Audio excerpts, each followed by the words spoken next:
And let's make one thing very clear. I do not live in the most exciting place in the world.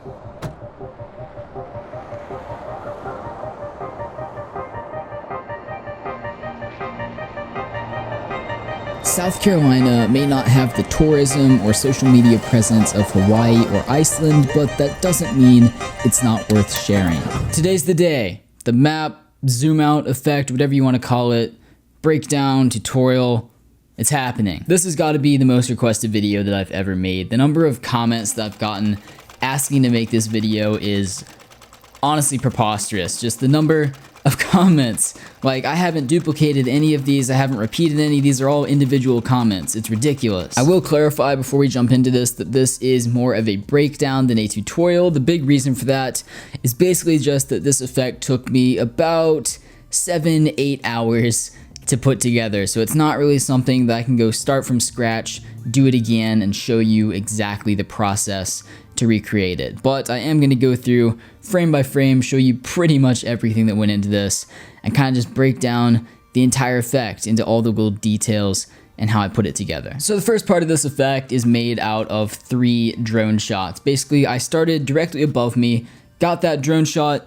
moved up a bit to have a wider angle, got that shot, and then moved up 2 more times and captured 2 more even wider angles, eventually maxing out the drone's 400-foot limit for how high it can fly. Then I basically just took all 4 of those videos, dropped the opacity to 50%, and used that to scale, position, rotate, line them up as needed. So if we start here, we can see we've got the closest drone shot right here in After Effects. This is the shot where you can see me. I'm actually going to drop the render resolution to half so this can render a bit faster. Do be warned before you watch this video, my computer does not appreciate rendering through this project file in After Effects. This is a very, very render intensive composition. Then after that, we've got this middle angle on the drone where it's not too wide, but it's not like right on my face like that first one. So we can see we've got that medium one, which is then lined up with the first one. And you can see here that there's an artifact from lining it up like that, which is that my car has 4 side mirrors.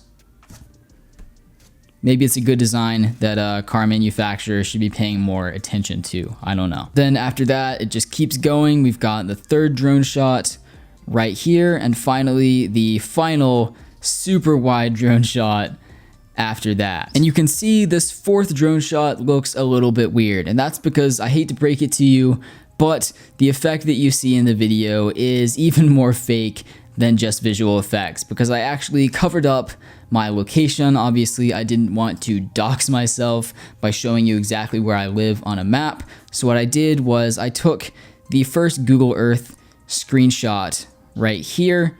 And this, if you see here, I can turn off the drone shot and it's not where I live at all. So basically, to blend this in, you can see I've done a few different things. Obviously, the drone shot is masked to kind of cover up the edges as best as I could. And then after that, I just took a few different layers and covered up, masked out different things on that drone shot, or not the drone shot, the Google Earth image, the screenshot there, to cover that up. So you can just see there's a few different spots here that I've masked out and then put them back over the drone shot to help blend it in. I'm hoping that by showing you that first little bit there, that'll cover up some of the misconceptions that I've seen in comments speculating about how I created this effect.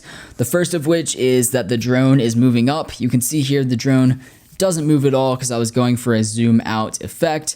And the advantage to not moving the drone and instead taking multiple shots with it and compositing them together in post is 1, just that you get a smoother animation, and 2, that I can animate it completely on my own without any need to track the drone shot so that it lines up with the Google Earth screenshot. So that, even though this is a super time extensive effect, that saved me a ton of time in the final edit. Just taking the motion of the drone and matching it up with the animation to get it to look like it kept going at a consistent pace would just be obnoxiously difficult. So I'm glad I didn't have to do that. And the other big misconception I saw was a lot of people trying to find where the transition is between the drone shot and the Google Earth screenshots. And you can see here, there is no transition. This first clip all the way down at the bottom, this close up of me, you can see if you watch through the entire thing, it stays there the entire time. Of course, eventually it's gonna basically disappear because it gets so small that you can't see it,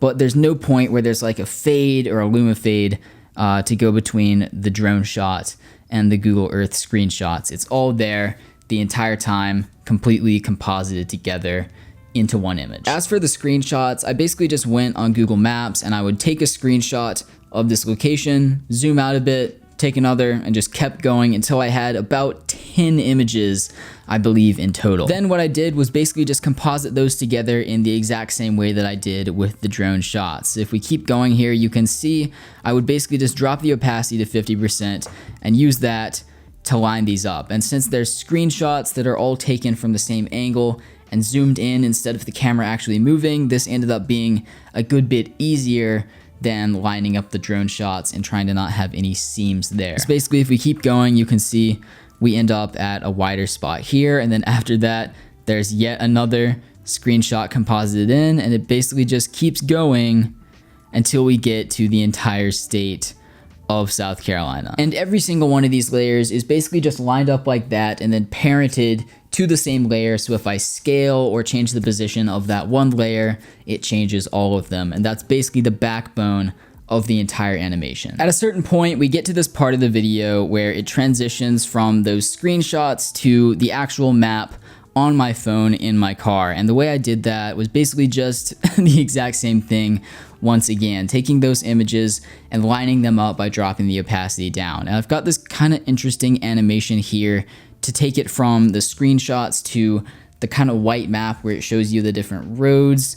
And what I did there was I just took that screenshot, lined it up the same way I did with everything else, and then I used this circular mask. So if I turn off the Luma key, you can see here there's just a circular mask that's expanding out, and that kind of reveals the roads in this way that looks like they're kind of, I don't know, like slithering, growing across the image. And then I've basically just duplicated that layer, removed the Luma key, and then faded it back in to switch completely from the screenshots to the actual map with the roads. And as for going from that screenshot to my phone, it's once again pretty much the same thing. Had the map open on my phone and lined it up with the actual screen. But as you can see here, I didn't like transition from the screenshots to the actual screen on my phone.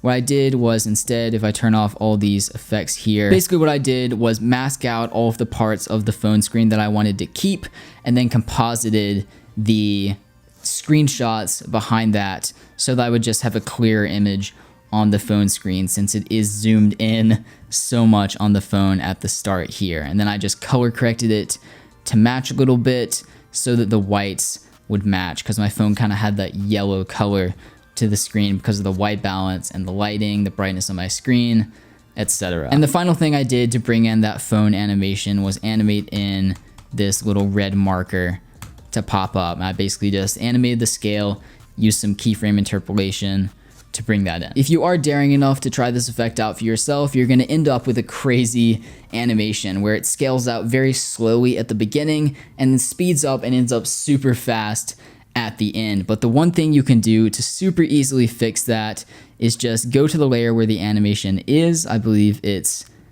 this one. And then if I open up the scale property there and we go to the graph editor, I basically just selected my keyframes, right clicked them, and then selected exponential scale. And you can see that changes it to where it goes a lot faster at the beginning and then slows down towards the end. And it basically just calculates it, and After Effects does the work for you to make it so that the animation appears to be scaling at the same rate throughout the entire clip.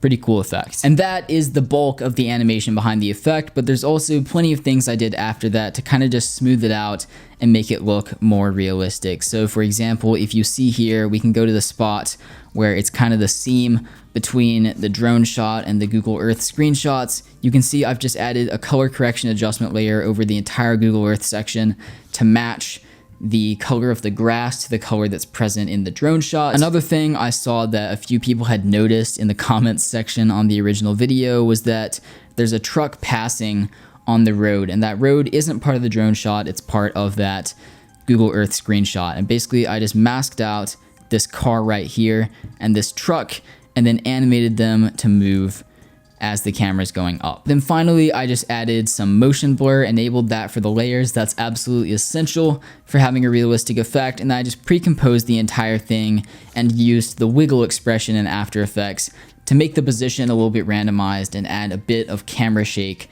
to make it more realistic. And it's the little details like that, like the truck moving in the shot and color correcting all the clips to match, adding a little bit of camera shake, and of course motion blur. Those little details that you put on at the end, just using that extra little bit of time on the shot, is going to be absolutely essential for getting a realistic effect. Finally, just slap a final color grade on the entire thing and we are finished.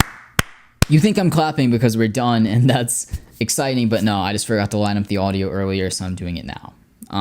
No, that is pretty cool though that we're done. So I hope that you've enjoyed this video, learned something from it, and if you did, and you want to go try this out for yourself, spend those 7-8 hours creating this effect for yourself, feel free to show it to me, and I will absolutely try and shout it out on my Instagram story if you send that to me, because that's impressive. That's a time commitment, and yeah, don't waste your time though. But I hope that you've enjoyed this video, learned something from it, and if you're someone who has been requesting this for the past few weeks, I hope it was everything that you were hoping that it would be. So that being said, if you did enjoy this, learn something new, do feel free to show your support by leaving a like on the video, sharing it with your friends, or even subscribing to my channel. I upload 2 new filmmaking tutorials every single week. But that's all for now. Keep creating, and I'll see you in the next one.